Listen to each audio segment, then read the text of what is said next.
Welcome everyone to our channel. I hope you all are having a good day, so grab a cup of tea or coffee and get on today's story. The story today is about an HOA abusing their power and get what they deserved. The title of the story is The Quiet Revolt. The U-Haul groaned its final protest as I backed it into the driveway of 14 Willow Creek Lane. The air in Harmony Glade Estates hung thick and humid, carrying the saccharine scent of meticulously fertilized lawns and the distant, rhythmic whir of an automatic sprinkler system. Leaving the chaotic energy of the city behind had felt like the right move for Jay and me, a chance for a fresh start after everything. But as I surveyed the identical beige houses lining the perfectly paved street, a subtle unease began to prickle beneath the surface of my relief. Jay, all elbows and knees, exploded from the passenger seat the moment the engine died. "Treehouse," he yelled, his eyes already scanning the mature oak in the center of the surprisingly spacious backyard. His enthusiasm was a balm to my slightly frayed nerves. He deserved this: space to breathe, trees to climb, a semblance of normalcy. Unloading the truck was a sweaty, back-breaking affair. Each box held a piece of our old life, memories both sweet and sharp. By late afternoon, the living room was a chaotic landscape of cardboard and bubble wrap. I leaned against a stack of books, wiping my brow, and watched Jay circling the oak tree, his small hands already measuring its girth.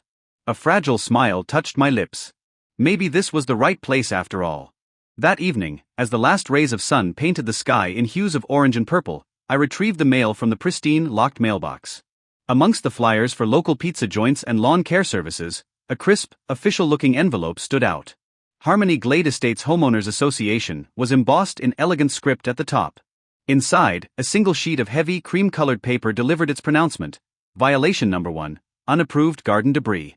My eyes dropped to the postscript: a pile of mulch has been observed adjacent to the rear shed. Immediate removal is required to maintain the aesthetic harmony of our community. It was signed with a curt RC, President, HGHOA.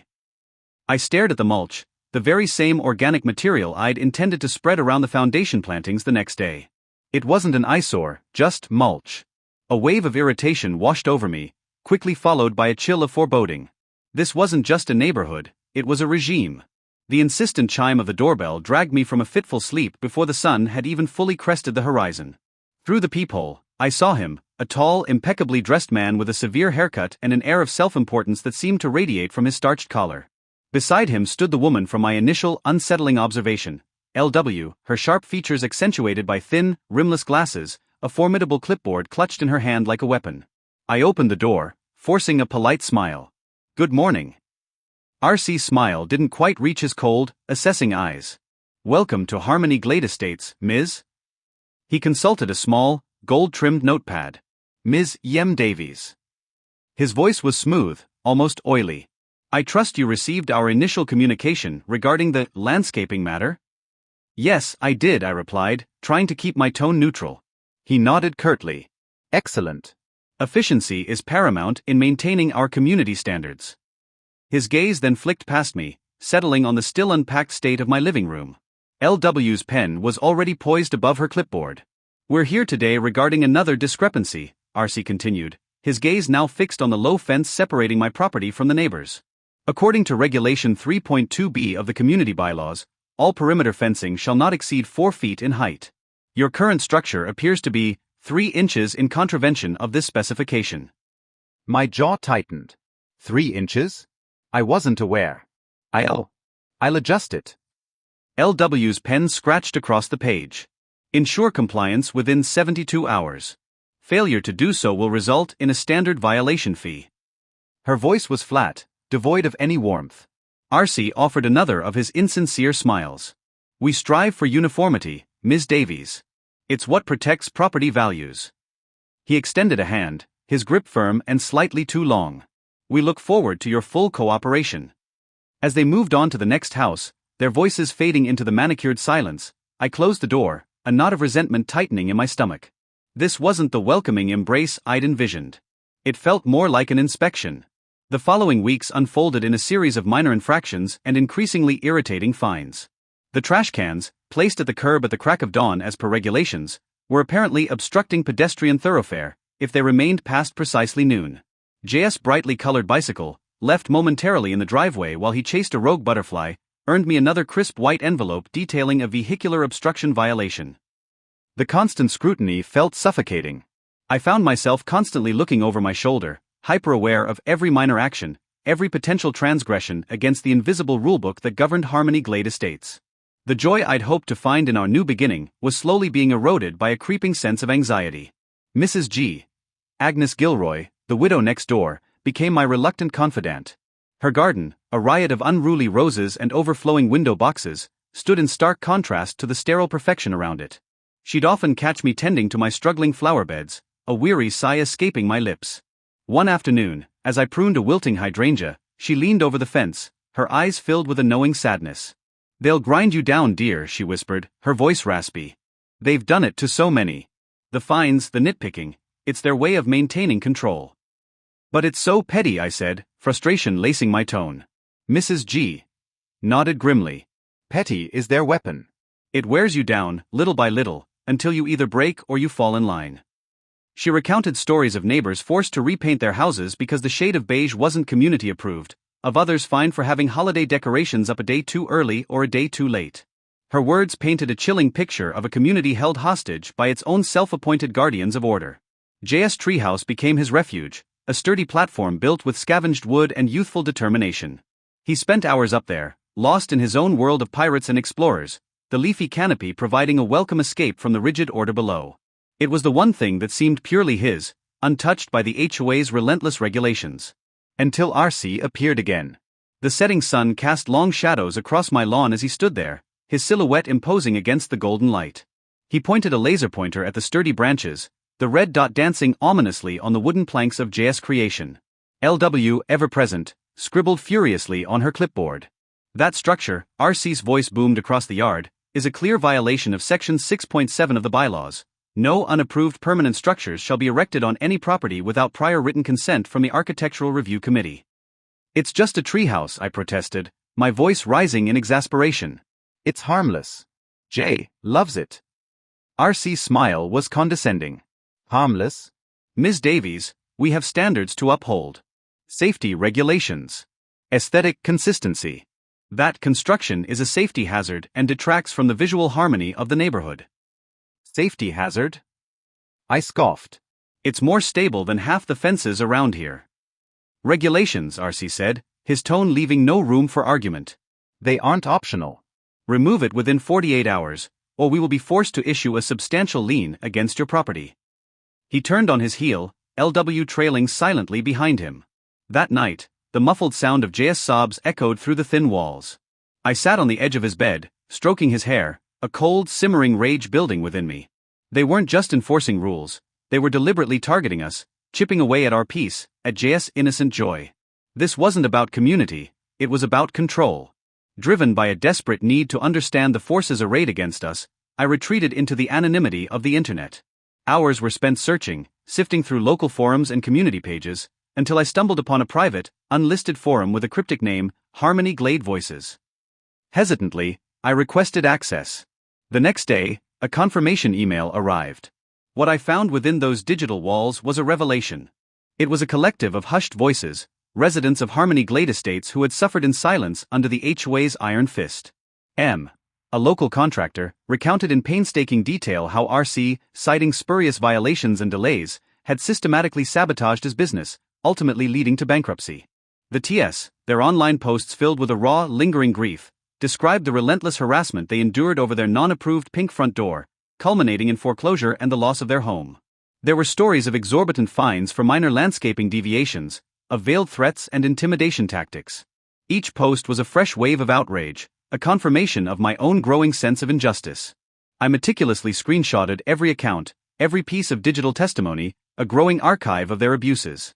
"This ends now," I typed into the forum, the words echoing the fierce resolve hardening within me. The digital breadcrumbs led me down a rabbit hole of public records and obscure online databases. My past life as a journalist, a career I'd left behind for the quieter rhythms of motherhood, suddenly felt relevant again. I filed formal public records requests with the county, seeking access to the HOA's financial statements and meeting minutes. Predictably, they were denied, citing privacy concerns and ongoing internal audits.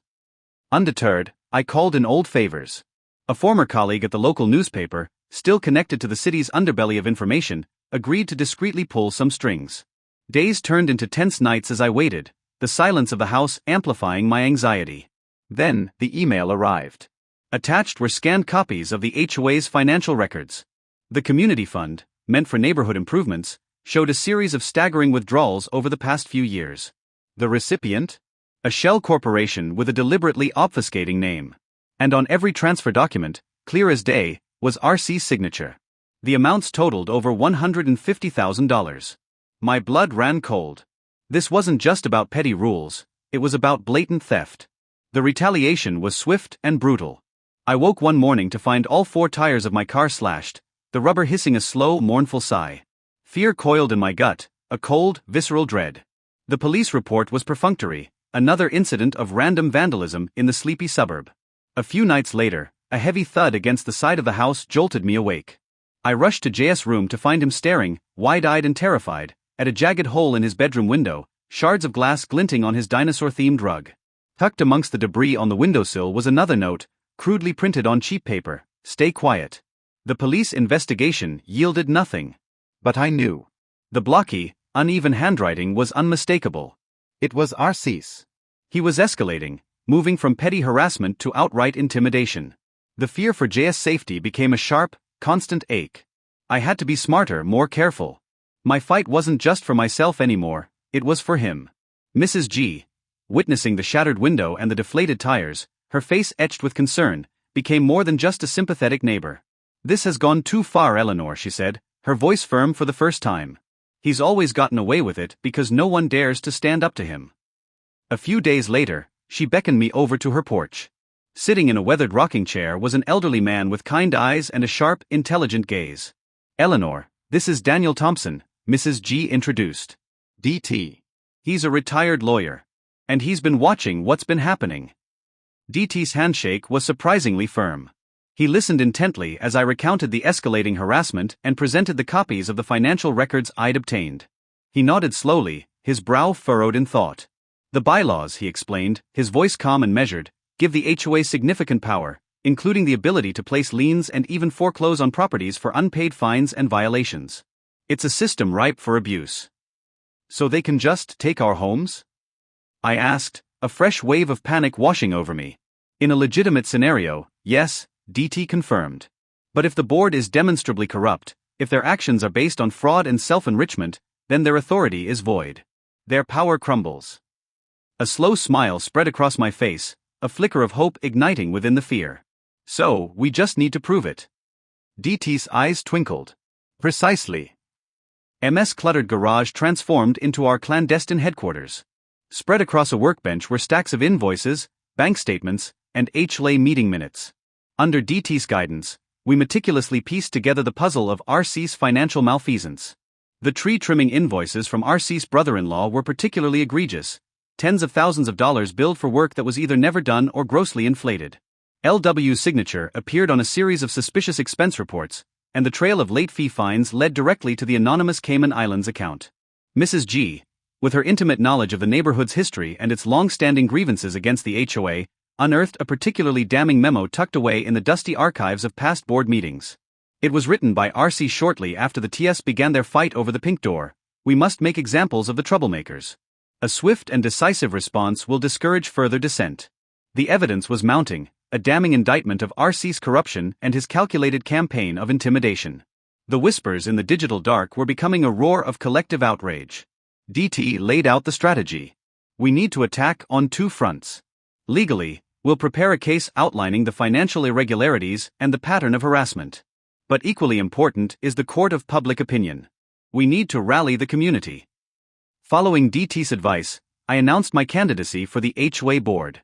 The initial response was hesitant, fear still a palpable presence in the neighborhood. But as I spoke at small gatherings in the park, sharing my story and the evidence we'd uncovered, a shift began to occur. Neighbors, emboldened by the truth and the growing sense of collective outrage, started to come forward with their own stories of abuse. RC's retaliation was predictable. Anonymous negative reviews of my non-existent business flooded local online platforms. A second, even more intrusive call was made to CPS, this time focusing on fabricated concerns about JS' emotional well-being. The insidious nature of his attacks was designed to isolate and demoralize me. Jay, sensing the renewed tension, looked up at me one evening, his small face clouded with worry. "Mommy, are they going to try to take me away?" I knelt down, pulling him into a tight hug. "No, baby. Never. But I'm going to make sure they can't hurt anyone in this neighborhood ever again. I'm taking them down." The promise hung in the air, a shield against the fear that still lingered. The call from the school principal was clipped and accusatory. J.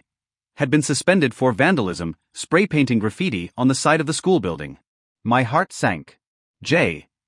was a spirited boy, but he wasn't malicious. The security footage the principal showed me was grainy and indistinct, but one detail stood out. The figure in the hooded sweatshirt was far too tall and broad to be my 10-year-old son. A cold fury washed over me. This was RC, orchestrating another cruel manipulation, trying to break my resolve by targeting J. I didn't bother calling. I drove straight to RC's meticulously landscaped office, the carefully constructed facade of calm I'd been maintaining finally cracking. LW sat at her desk, her fingers flying across the keyboard, a gatekeeper guarding the inner sanctum. "I need to see RC," I said, my voice tight with barely suppressed rage. LW looked up, her expression coolly dismissive. "Mr. Caldwell is in a meeting. Do you have an appointment?" "No, I don't," I snapped. "And I'm not leaving until I speak to him. His games end today." I pushed past her, ignoring her protests, and strode towards the closed door of RC's office. The article went viral within hours. Suburban Wolves, How an HOA Preys on Its Own.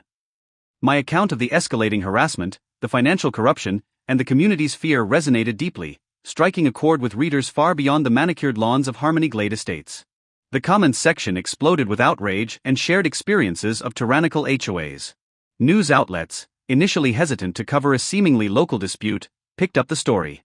The image of a seemingly idyllic suburb harboring such corruption became a compelling narrative. Within days, news vans descended upon Harmony Glade, their satellite dishes like metallic vultures circling RC's imposing mansion. He emerged only once, a tightly wound figure in a perfectly tailored suit, brushing past the throng of reporters with a curt, "No comment," before slamming his heavy oak door. The image of his retreating back, radiating arrogance and defiance, played endlessly on the local news.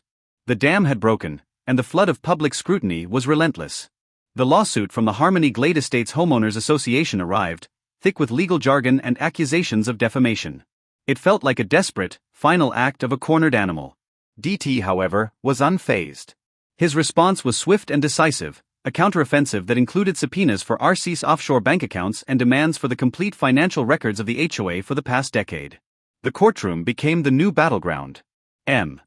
took the stand, his voice trembling slightly but firm in his recounting of the fabricated violations and the crippling financial losses RC's actions had inflicted upon his business. The TS, their faces etched with the lingering pain of their lost home, testified about the relentless harassment they endured, their pink door a symbol of their defiance and subsequent downfall. Mrs. G, her quiet dignity radiating through the courtroom, recounted the secret meetings she had witnessed, the hushed conversations she had overheard, painting a picture of a board operating in shadows, accountable to no one but themselves. As the evidence mounted, RC's face, once so confident and imperious, turned a sickly shade of gray. LW sat beside him, her usual sharp demeanor replaced by a nervous fidgeting. The pressure was clearly taking its toll. Whispers began to circulate within the neighborhood, even amongst RC's staunchest allies. The weight of the evidence presented in court was undeniable. Then, the unexpected happened. LW requested a private meeting with DT. She arrived looking pale and distraught, her usual crisp attire slightly disheveled. Tears welled in her eyes as she confessed the extent of RC's manipulation and threats. He had used her, she claimed, exploiting her fear of losing her job and her standing in the community to facilitate his schemes. She handed over a trove of incriminating spreadsheets and emails, detailing the intricate web of embezzlement and tax fraud RC had orchestrated. The Cayman Islands account, the phantom contractors, the inflated invoices, it was all there in black and white. "He threatened my family," she sobbed, the carefully constructed facade finally crumbling. Armed with this new evidence, DT moved swiftly. The judge, visibly disturbed by the revelations, issued an immediate freeze on all of the HLA's assets, effectively cutting off RC's lifeline. The carefully constructed empire was beginning to crumble from within. The emergency community meeting was called late one night, the atmosphere thick with anticipation and a sense of long-awaited justice. RC was conspicuously absent. The official announcement came via a terse email sent in the dead of night. Robert Caldwell had resigned from his position as president of the Harmony Glade Estates Homeowners Association, effective immediately. A neighbor reported seeing a black SUV speeding away from his mansion in the pre-dawn hours. As I stood before the assembled residents, their faces a mixture of relief and lingering apprehension, a wave of exhaustion and triumph washed over me. "This is not the end," I said, my voice clear and strong. "This is the beginning. We have a chance to rebuild, to create a community that truly serves its residents, not one that preys upon them. We're rewriting the rules." A murmur of agreement rippled through the crowd. The reign of the suburban wolf was over. Part 4. The Dawn of a New Harmony. The immediate aftermath of RC's departure was a flurry of activity. DT worked tirelessly, navigating the legal complexities of dissolving the corrupt board and establishing a new, transparent governing body. One of the first actions of the interim board was to erase all outstanding fines and lift the oppressive liens that had hung over so many homes. JS Treehouse stood tall and proud, no longer a symbol of defiance but a testament to resilience. His business, slowly recovering from the damage RC had inflicted, showed up at Mrs. G's door with lumber and tools. He rebuilt her crumbling porch, his labor offered freely. "Consider it a down payment on a better neighborhood," he'd said with a genuine smile. The pink house, once a symbol of rebellion and loss, was repainted in a vibrant, unapologetic shade of rose. The TS, having settled their legal battles with the remnants of the old HOA, returned to Harmony Glade, greeted by a neighborhood eager to welcome them back. The wheels of justice turned, albeit slowly. RC was eventually indicted on multiple charges, including embezzlement, fraud, and tax evasion. The news brought a sense of closure, but it didn't erase the years of fear and intimidation. LW's apology note remained tacked to my refrigerator, a stark reminder of the complicity born of fear. I read it often, the words a testament to the corrosive power of unchecked authority. Forgiveness felt elusive, but understanding her fear was a necessary step towards healing. The documentary crew continued to film, capturing the transformation of Harmony Glade Estates. They interviewed residents, chronicling their experiences under the old regime and their hopes for the future.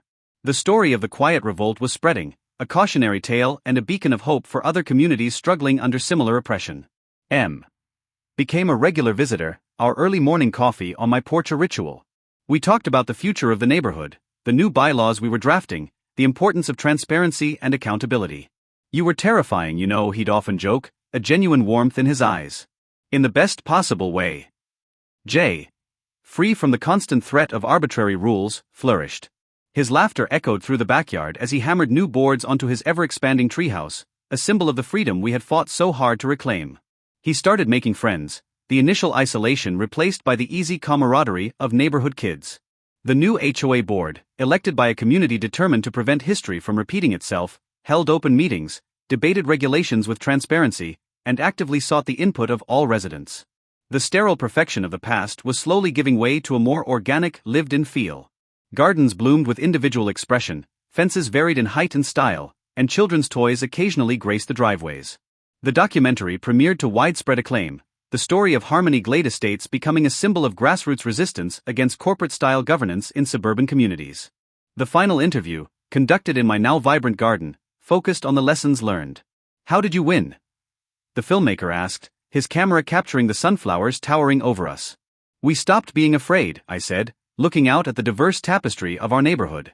"We found our voices, and we realized that our collective truth was more powerful than their lies." The legacy of the Quiet Revolt extended beyond the borders of Harmony Glade. Other communities, inspired by our story, began to organize, to question their own HOAs, to demand transparency and accountability. The seeds of change, sown in the fertile ground of shared injustice, were beginning to sprout. The annual block party was different that year. The forced smiles and strained politeness of the past were replaced by genuine laughter and easy conversation. The air buzzed with a newfound sense of community. My sunflowers, once labeled unapproved garden debris, stood tall and proud, a vibrant splash of color that no one dared to object to. DTE, beaming, presented me with a hand-painted ribbon, best in show. The irony wasn't lost on anyone. Jay, a smudge of dirt on his cheek and a wide grin on his face, tugged on my sleeve. "Can we stay here forever, Mom?" I knelt down, the familiar scent of earth rising from my stained knees. I looked at the faces around me, the relieved smiles of my neighbors, the vibrant chaos of the block party, the sturdy branches of JS Treehouse reaching towards the sky. "Yeah, kiddo," I said, pulling him close. "Yeah, we're staying." And that's all for today's story. Thank you for tuning in, and I hope you're all enjoyed. Leave a like if you enjoyed the story, and leave a comment to let us know what to improve in the future. Hope to see you guys on our next video.